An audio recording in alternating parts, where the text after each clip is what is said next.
Los alumnos del Oak Hill College provenientes de Sudáfrica visitaron Valencia del 26 al 28 de marzo en su tour por España, con la intención de disfrutar una forma distinta de turismo, intercalando visitas a la ciudad con entrenamientos y partidos de hockey. La victoria de la selección española en el pasado Mundial de Fútbol de Sudáfrica contribuyó a la decisión de estos jóvenes y profesores en querer conocer cultura y deporte de nuestro país. In Valencia it's been really nice. We've been going to lots of museums, churches, on bike tours. We really like it.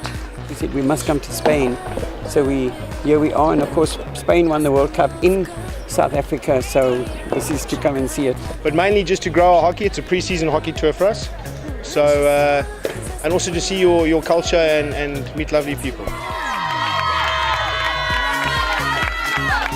El Polideportivo Virgen del Carmen Vétero acogió estos días en sus instalaciones a los equipos de Sudáfrica, prevaleciendo el ambiente lúdico sobre el competitivo y acercando las culturas a través del hockey.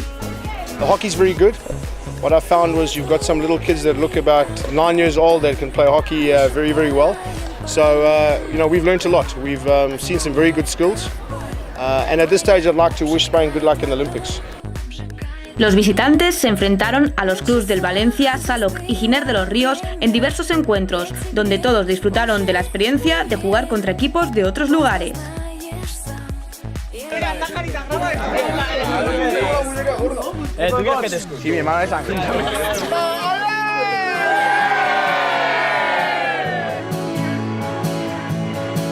Durante la jornada no pasó desapercibido el grito de guerra de los sudafricanos.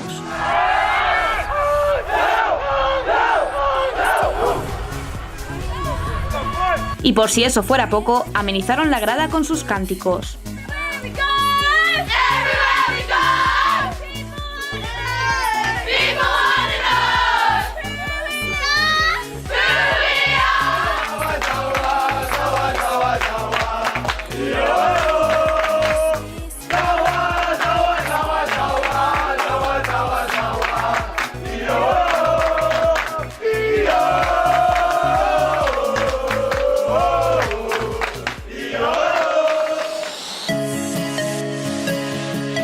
Diversión y hockey marcaron el Spain Art and Hockey Tour del Oak Hill College en la ciudad de Valencia.